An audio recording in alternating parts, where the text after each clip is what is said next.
지난 16일 미국의 CNN 방송이 보도한 내용을 조금 제가 소개를 할까 합니다.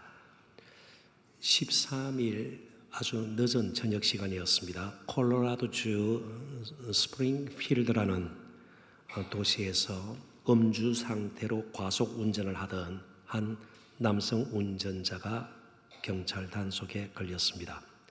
이제 경찰이 다가옵니다. 그랬더니 이 운전자가 옆자리에 앉아 있던 자신의 반려견을 운전석에 앉히고 자신은 반려견이 앉아 있던 자리로 돌아갑니다. 그리고 반려견을 운전석에 앉혀놓고 경찰이 바로 앞까지 오자 자신은 차에서 문을 열고 내리면서 자신이 아니라 제가 운전을 했다고, 반려견이 운전했다고 경찰에게 진술을 했습니다. 경찰이 받아주었을까요? 아니요, 현장에서 체포당했습니다. 정말 상식 밖의 주장이었죠. 아마 술에 취해서 개 탓을 했는지 모르겠습니다. 한번 생각해 보십시다. 우리가 인생의 길을 가면서 크고 작은 문제들 정말 끊임없이 생겨나고 부딪히게 됩니다. 그럴 때 우리에게 정말 여간 우리의 마음을 가다듬지 않으면 다른 사람 탓을 돌리는데 그게 습관이 될 가능성이 굉장히 높아요. 문제의 원인을 어디서 찾는가? 이것도 믿음의 영역이라는 사실을 오늘 말씀을 통해서 다시 한번 되새겼으면 좋겠습니다. 하나님께서는 다른 사람 탓으로 돌리지 않고 문제의 원인을 우리 스스로 책임질 수 있는 사람으로 찾도록 우리를 불러주셨습니다. 이 사실을 잊지 말아야 합니다. 정말 놀라운 신분의 사람으로 우리를 만들어 주셨습니다.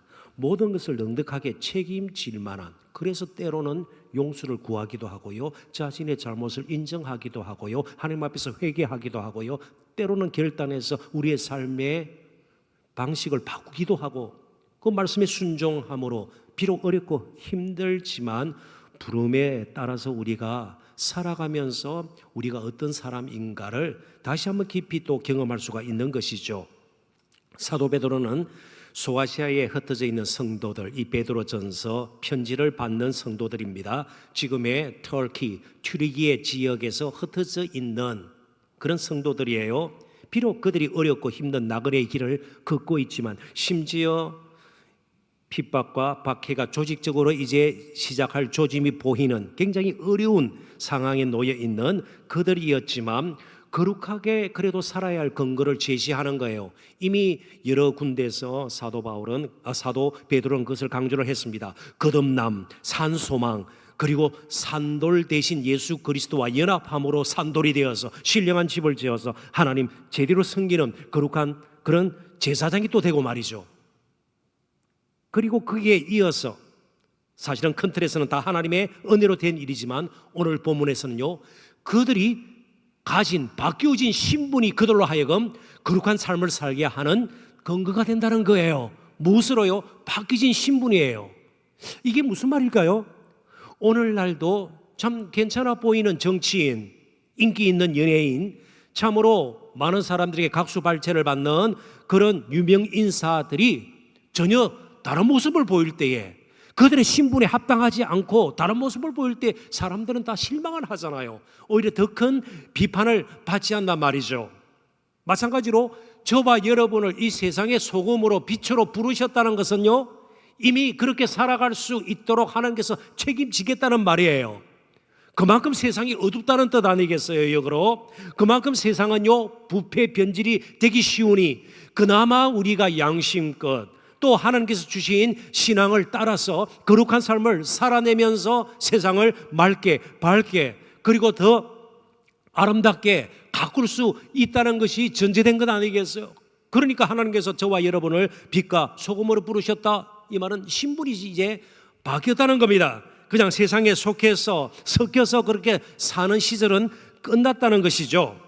그래서 오늘 저희들이 정말 주목할 것은 우리 자신의 신분의 변화입니다. 믿음은 믿는 자 자신에게 일어난 신분의 변화를 제대로 알고 확신하는 것까지 포함합니다. 조금 달리 표현하면 바른 정체성을 가지고 있어야, 자신에 대한 바른 그림을 가지고 있어야 다른 사람을 향한 우리의 태도도 달라질 수가 있고, 그리고 제대로 된 인생의 길을 걸어갈 수가 있습니다. 특별히 다른 사람 탓 돌리지 아니하고 나의 삶의 환경과 배경 탓으로 늘 거기에 머물지 아니하고 그것을 헤쳐나가고 오히려 그것까지도 바꿀 수 있는 그런 능력의 사람으로 살기 위해서는요, 우리 자신에게 일어난 신분의 변화에 대해서 우리가 주목할 수 있어야 합니다. 우리 자신이 어떤 존재인지를 깊이 우리는 계속 알고 배워 나가야만 합니다.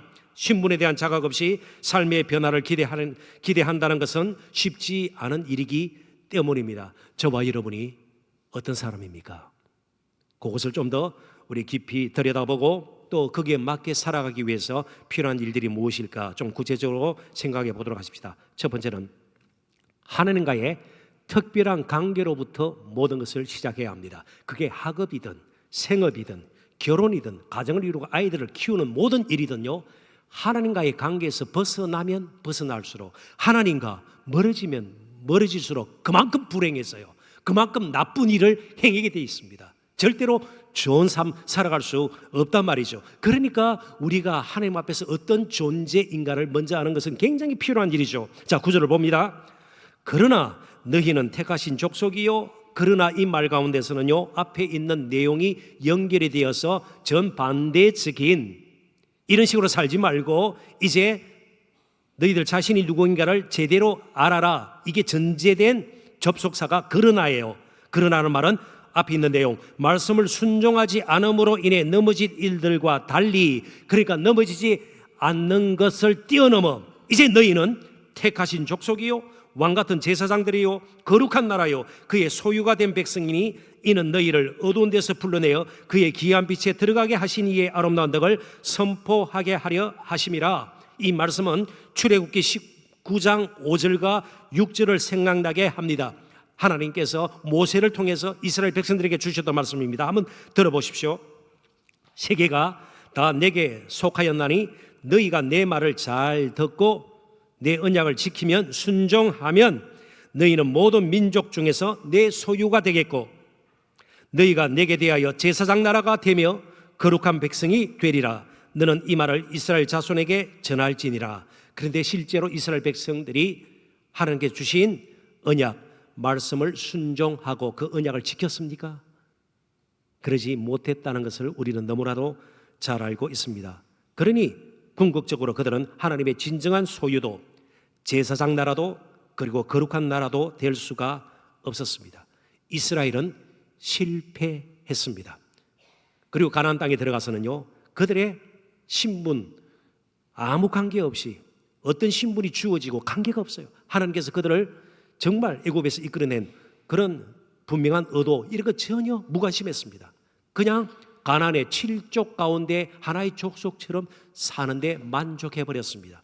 그래서 극심한 우상 숭배의 죄에 빠지고 말았습니다. 그런데 소아시아 성도들에게 놀라운 일이 일어난 겁니다. 오늘 저와 여러분에게도 마찬가지예요. 온전히 하나님의 언약을 지키고 하나님의 약속을 따라 전적으로 순종하셨던 예수님을 믿음으로 인해 이제 저와 여러분은, 그리고 소아시아 성도들도 예수님 안에서 이스라엘이 마땅히 누릴 수 있었던 복과 특권을 누릴 수 있게 되었습니다. 그래서 저와 여러분이 새 이스라엘이에요. 진정한 이스라엘이에요. 그렇지만 실질적으로는 당시 이 편지를 받던 소아시아 성도들의 삶은 만만치가 않았습니다. 예수 믿는다는 이유 하나만으로 그들은 늘 불이익을 겪었습니다. 신분을 박탈당하기도 하고 강제 추방을 당하기도 했습니다. 사회적으로 소외당하기도 했습니다. 그리고 그 당시 사람들은 예수 믿는 극소수의 사람들을 향해서 항상 미신적인 사람, 이성적이지 못하고 합리화하는 거리가 먼 그런 사람들로 치부해 버렸습니다. 그래서 사도 베드로는 그들에게 그들의 신분이 무엇인가를 강조하지 않을 수가 없었습니다. 새로운 신분에 대한 확신을 가질 것을 그들에게 요구하게 되었죠. 그리고 네 가지로 그들의 신분이 얼마나 고귀한 것인지, 소중한 것인지를 가르쳐주고 있습니다. 먼저 택하신 족속이라고 그들이 스스로 확신하기를 원했습니다. 택하신 족속이란 말은 그들이 하나님께서 은혜의 경륜을 따라 구비시킨 백성임을 뜻합니다. 특별한 존재라는 겁니다. 따로 떼어 놓은 사람이라는 거예요. 표시가 나지 않을 수가 없어요. 표시가 나지 않을 수도 있어요. 그렇지만 저와 여러분이 하는 공부는요, 거룩한 공부. 저희들이 생업터 거룩한 생업터예요. 날마다 반복되는 일이지만요, 하나님의 특별한 의도가 담긴 거예요. 거룩하다는 말은 하나님의 특별한 목적을 위해서 떼어 놓다예요. 그래서 하나님께 드리는 짐승은요, 다 같은 짐승이에요. 다 같은 짐승이에요. 그러니까 거룩한 짐승이라는 것은 다른 용도로 사용되어서는 안 되는 거예요. 거룩한 양, 희생제물로 드리면 하나님께만 드리도록 되어 있어요. 그거 가지고 양꼬지하면 안 된다는 거예요. 그러니까 저와 여러분은요, 특별하게 구별되어 있는, 대신 책임을 지세요. 책임을 지세요. 저와 여러분의 건강, 이 몸, 직장, 가정 다 구별이 되어 있는 거예요. 하나님의 거룩한 뜻을 이루기 위해서 구별되어 있는 거예요. 생명까지도요. 하나님께서 책임을 지는 특별한 존재라는 거예요. 그들의 구원이 온전하다는 의미도 택하신 족속이라는 말 가운데 포함이 되어 있는 겁니다. 근데 조금 어려운 말이 바로 이거예요. 두 번째로 왕 같은 제사장. 제사장이 또 왕 같은 제사장, 이게 뭘까? 흔히 영어로는 로열 프리스트후드 이런 말을 써요. 자, 그 당시 1차적으로는 이런 그림이 그려졌을 겁니다. 옛날, 요즘도 간혹 국가들 가운데 특별히 이슬람 쪽에 그런 경향이 있죠. 종교와 정치가 아주 가까이 결속되어 있는, 그래서 왕실에 속해서 왕궁의 사람들을 위해서 특별히 제사를 드리는 제사장들이 있었습니다. 그런 사람들을 궁정제사장 이렇게 불렀습니다. 그게 로열 프리스트예요.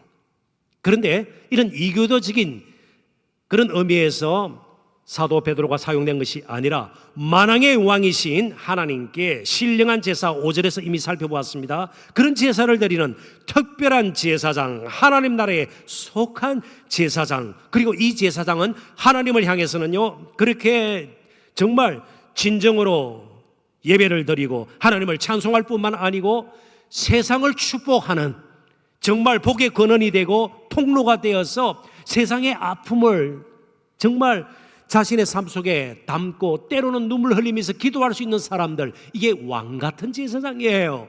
하나님을 향해서, 이웃을 향해서 때로는 중보적인 역할까지 할 수 있는, 그런 기도를 드릴 수 있는 그런 제사장, 왕 같은 제사장입니다. 거룩한 나라 역시 여기 나라는 통치를 의미합니다. 어떤 지역을 의미하기보다는요, 하나님께서 특별히 구별하신 하나님의 통치를 받는 백성, 그런 뜻이에요. 하나님의 특별한 다스림을 받는 자들, 특별 관리, 긍정적인 의미에서 돌보심이 있는 자들이에요. 우주 만물을 통치하신 그 크신 하나님이 저와 여러분의 세심한 삶 가운데서도 돌보시고 때로는 우리를 아끼시고 계속해서 우리를 이끌어 주시는 그분의 권능으로 특별하게 우리와 함께 하시는 존재로서의 거룩한 나라입니다. 마지막으로 소유가 된 백성이라는 말은 하나님의 것이 된 백성, 그런 뜻이에요. 문자적으로. 그렇다면요, 하나님께서 아끼시게 되죠. 저희 외손녀가 아마 태어나서부터 손에 쥐고 나서 계속 들고 다니는 인형이 있어요. 회색 토끼예요. 회색 토끼인데 아무나 할아버지도 함부로 손 못 대요. 얼마나 아끼는지 몰라요. 누가 빼앗아 가려고 하면 난리가 날 거예요. 하나님께서 저와 여러분을, 소아시아 성도들을 소유된 백성으로 삼았다. 그러면 그만큼 아끼는 존재가 된 거예요. 절대로 빼앗기지 않아요. 사도 바울의 그런 표현을 빌리면 예수 그리스도 안에서 보여주시고 지금도 여전히 우리 쪽으로 밀려오는 그 하나님의 사랑에서 그 누구도 그 무엇도 끊을 수 없다는 거예요. 하나님의 사랑 안에 우리들이 거하는 거예요. 넘어져도 하나님의 사랑 안에서 넘어지는 거예요. 조금 삐뚤어져도 하나님의 사랑 안에서 삐뚤어지는 거예요. 때로는 아파해도 하나님의 사랑 안 했어요. 병들어도 하나님의 사랑 안 했어요. 결코 하나님께서 우리를 향한 붙든 손 놓지 아니고 어떤 일이 있어도 우리를 포기하지 않는 겁니다. 그러니까 여기 택하신 왕같은 거룩한 소유된 이런 수식어로는 다 우리가 특별한 신분의 사람임을 강조하는 표현이에요. 저와 여러분 특별한 사람들이에요. 직장이 특별해서가 아니에요. 무슨 외모가 특별해서가 아니에요. 재산이 다른 사람보다 훨씬 많기 때문에 특별한 것이 아니에요. 하나님과의 특별한 관계 때문에 우리는 특별한 존재가 된 겁니다. 그런데 오늘 현대 교인들이 신앙의 역동성을 잃어버리고 때로는 기쁨마저 잃어버리고 굉장히 힘들게 지친 가운데 그렇게 신앙생활을 하는 이유 중에 하나는 바로 자신에게 일어난 변화를 실감하지 못하기 때문입니다. 그리고 그냥 습관적으로 신앙생활을 하기 때문입니다. 우리 자신이 누구인가를 알아야 합니다. 우리의 정체성을 바로 가지고 있어야 합니다. 그러지 않으면요, 지나치게 자기 집착에 빠져서 쓸데없이 교만해지거나 혹은 반대로 자신을 괴롭히고 학대하고 자신을 무가치하게 여기게 됩니다. 소아시아 성도들을 한번 떠올려 보십시오. 그 가운데는 노예 출신도 있었습니다. 힘없고 약한 분유자들도 있었고요, 사회 계층으로 볼 때는 가장 정말 밑바닥에 놓여 있는 그런 성도들도 있었습니다. 물론 가난한 성도들도 있었을 것입니다. 그러나 그들은 예수님 안에서 하나님의 특별한 존재가 된 것이에요. 우리도 마찬가지입니다. 오늘 어느 때보다도 건강한 자부심과 자신감이 회복될 수 있어야 합니다. 우리의 가진 것 때문이 아니에요. 우리의 학벌 때문이 아니에요. 우리가 이룬 것 때문이 아니에요. 결코 그런 것들이 우리의 정체성을 결정할 수 없습니다. 예수님 안에서 하나님과 특별한 관계를 맺었기 때문에 우리는 특별한 존재가 되는 겁니다. 자, 그렇다면 이제 우리 할 일이 무엇입니까? 그 특별한 관계를 계속 유지하고 우리 자신이 되새기는 겁니다. 그것 때문에 기도가 필요한 거예요. 그것 때문에 성경 공부가 필요한 것이에요. 말씀 묵상이 필요한 것이죠. 그래서 두 번째 더 나아가서 하나님과 관계를 맺지 않고 사는 인생의 허무함을 우리는 뼈저리게 느낄 수 있어야 되는 거예요. 하나님 떠나서는 살 수 없다는 것을 뼈저리게 느끼지 않는 이상 우리가 가진 신분에 대해서도 감사하거나 감격하는 마음은 없게 될 것입니다. 한번 따져보십시다. 이스라엘 백성들이 애굽에서 나와서 가나안을 향해서 광야 생활을 할 때 광야 생활 참으로 혹독합니다.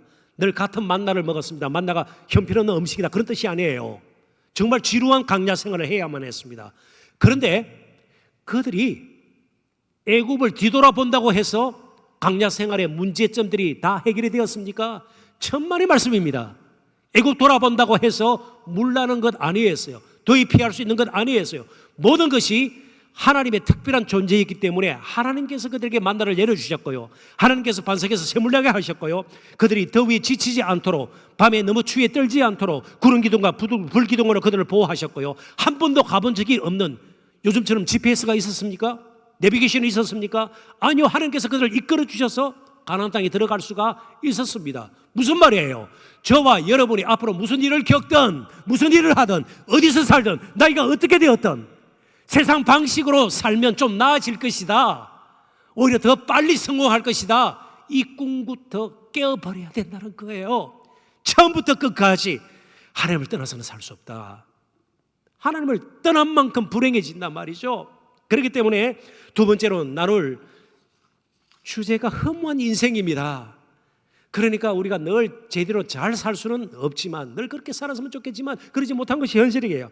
그렇지만 허무한 인생살이는 이제 나하고는 관계가 없는 것으로 이제 선을 그을 수 있어야 된다는 거예요. 나쁜 삶은 내가 살지 않겠다, 좋은 삶을 제대로 살지는 못할지언정 최소한 나쁜 길은 걷지 않겠다, 이런 부분에서 우리에게 정말 자각이 결단이 있어야 될 것입니다. 본문을 다시 봅니다. 9절 10절입니다.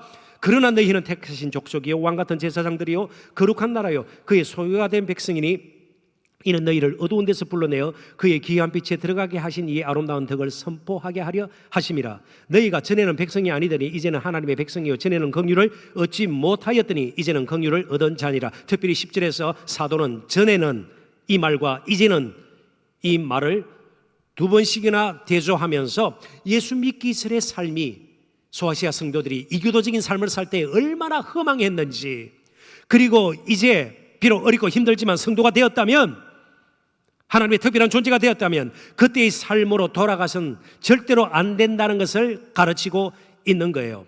자, 9절에 보면 이는 너희를 어두운 데서 불러내어, 그러니까 이전에 그들은, 그리고 우리도 마찬가지입니다. 예수 믿기 전에 어디에서 살았습니까? 어두운 데서 살았습니다. 그렇다고 여기 어두운 데는요, 빛이 들지 않는 동굴이나 지하 같은 것을 의미하지 않습니다. 물리적 어떤 장소를 지칭하는 말이 아니라 영적 무지가 그들의 삶을 지배했다는 말이에요. 돈을 벌어도 제대로 쓸 수가 없는 거예요. 왜요? 영적으로 무지하니까요. 조금 괜찮아졌다가 금방 감정적으로 충동적으로 사는데 익숙해져 있기 때문에 감정 외에는 우리를 지극히 이끌 수 있는 게 없어요. 그러니까 사랑도 그냥 감정 수준이에요. 우애도 감정 수준이에요. 우정도 감정 수준이에요. 그게 거룩함이라는 것은 찾아볼 수가 없는 것이죠. 어디서 무엇을 하든 삶의 방향을 잃게 되는 겁니다. 어두운 가운데 있기 때문에 그래요. 어둡기 때문에 지금 낭떠러지가 앞에 있는지 구덩이가 앞에 있는지 몰라요. 그냥 사람들이 가는 대로 가는 거예요. 세상 기준과 가치관을 따라서 사는 거예요. 그게 전부예요.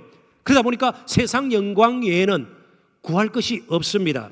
이 모든 것을 이미 우리는 살펴봤습니다. 그게 헛된 행실이에요.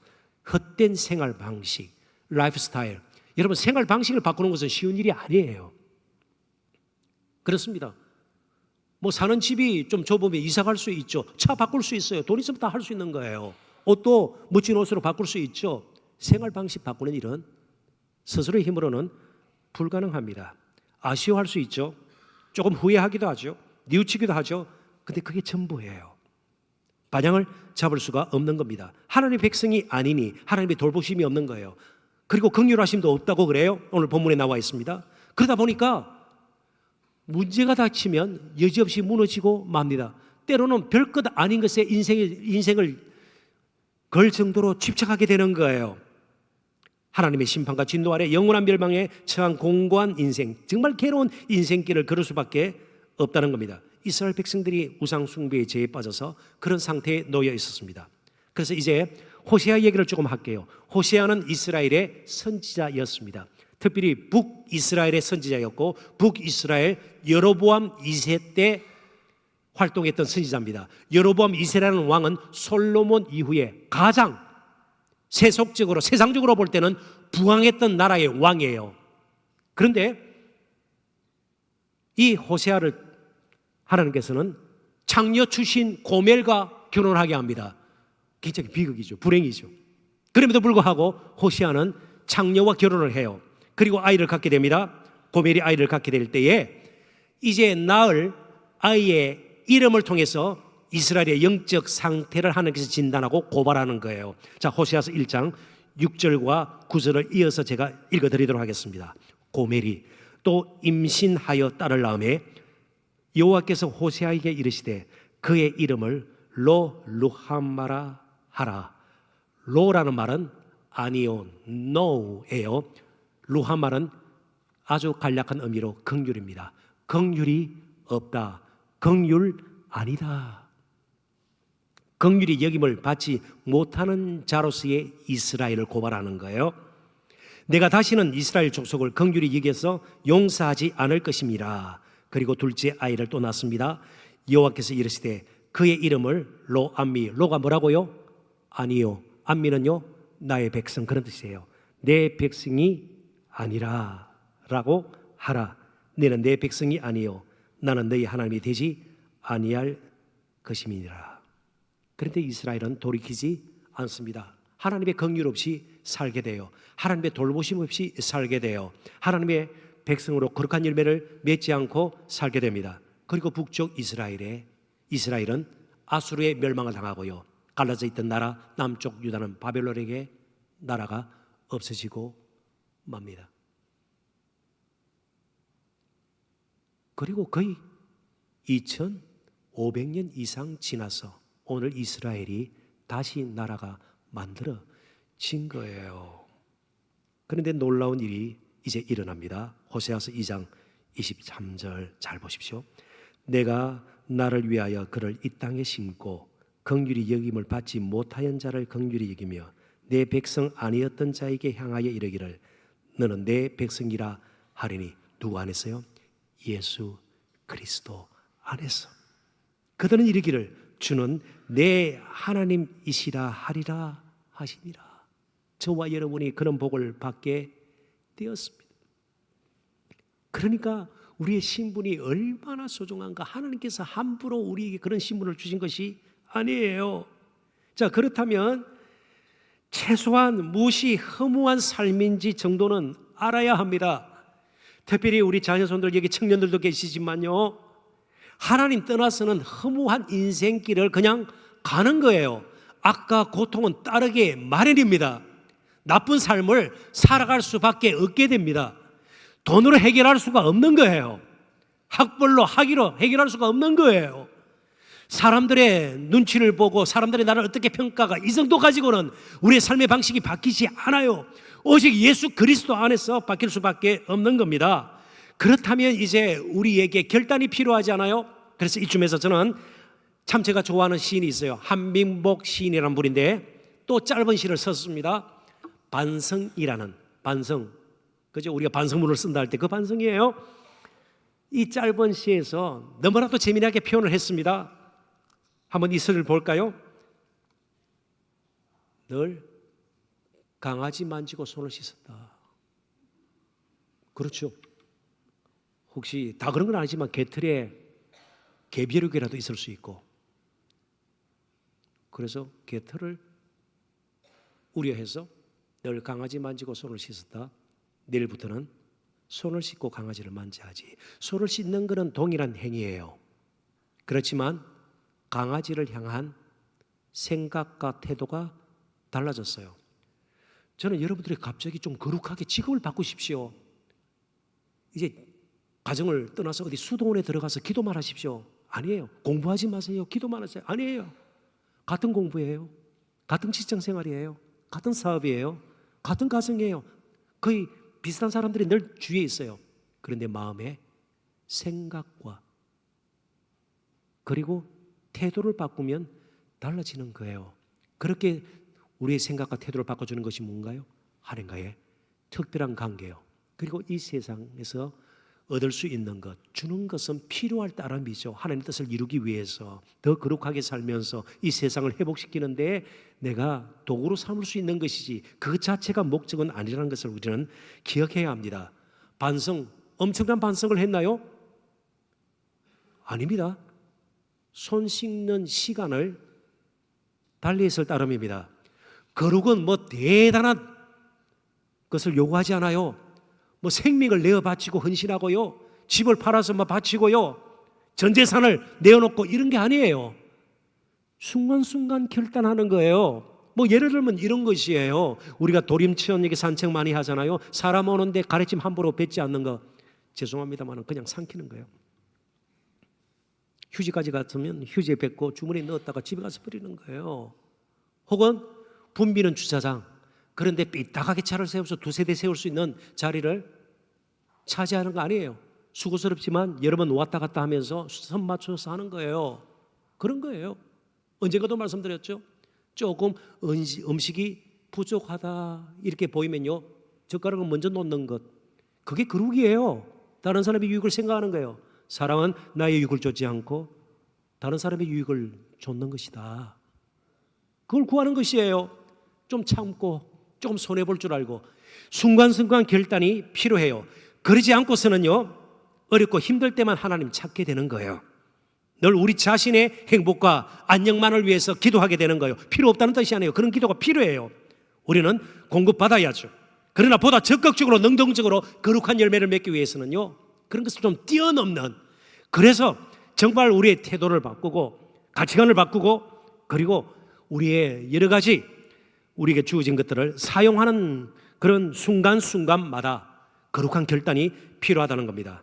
마지막, 그렇다면 이제 우리가 구체적으로 하나님께서 이루신 일들을 자랑해야 될 것 아니겠어요? 무엇을 자랑할까요? 우리의 신분이 이렇게 바뀌어졌으면 나를 이렇게 만들어주신 그 하나님을 자랑해야 될 것 아니에요. 사도 바울처럼 십자가 외에는 내가 자랑할 것이 없다, 그런 고백이 우리에게 있어야 되지 않겠습니까? 그래서 세 번째 주제는 담대한 선포입니다. 9절을 다시 보겠습니다.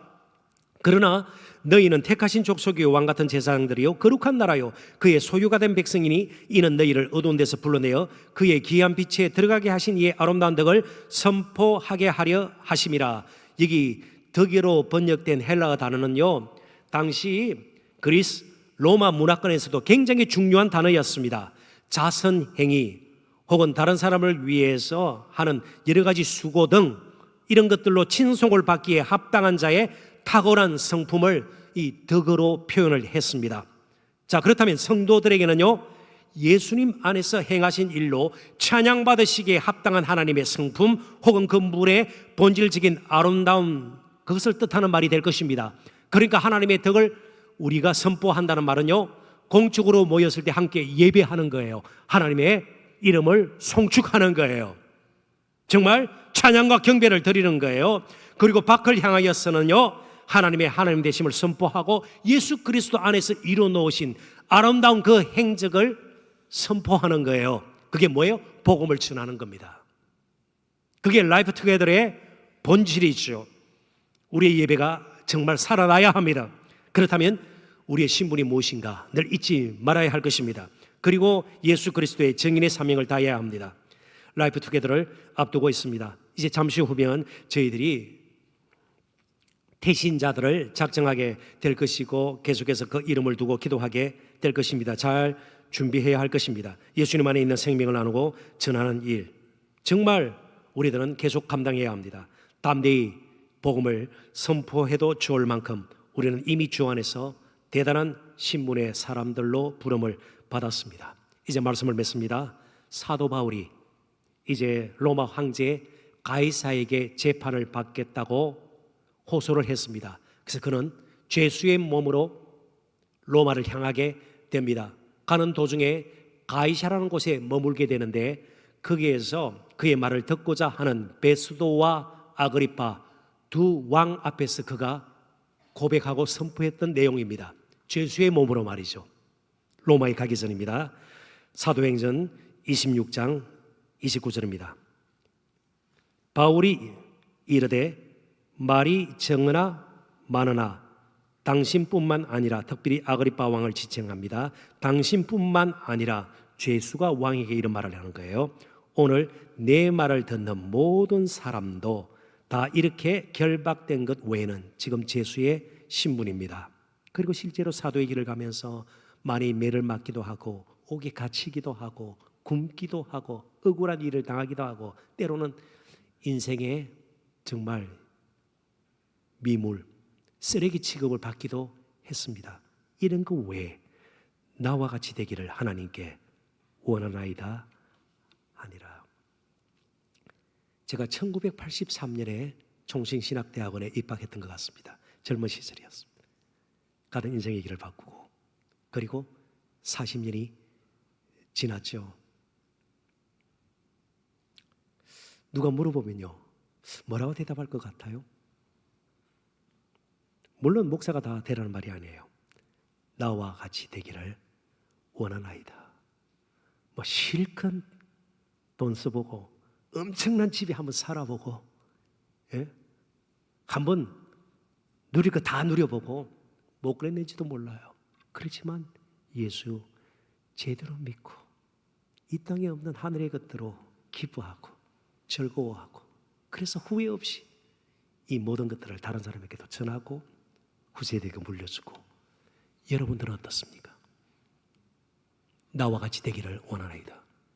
예수 믿으니까 아주 궁색하고 지지리도 못났고 교회가 형편없는 곳이고, 야, 예수 적당히 믿어라, 그렇게 하시겠어요? 의대를 졸업한 내 아들이 갑자기 선교사로, 어렵 선교사로 나간다면 울고불고 할 것입니까? 어떻게 하시겠어요? 예수 믿는 것이 정말 좋습니까? 정말 행복합니까? 정말 기쁜 일이에요. 정말 이 세상 무엇하고도 바꿀 수 없는 귀한 신분, 하나님의 자녀라는 성도라는 이 신분, 이거 붙들고 남은 때를 정말 아름답게 사시기를 작정하십니까? 오늘 그렇게 살고요, 그렇게 나와 같이 되기를 하나님께 원하는 마음으로 우리의 태신자들, 신앙의 자리에서 멀어진 우리의 가족들, 이웃들을 초청하는 일에 동참하시는 저와 여러분 되시기를 주님의 이름으로 축원합니다. 기도하겠습니다. 하나님의 아버지 은혜와 사랑을 진심으로 감사합니다.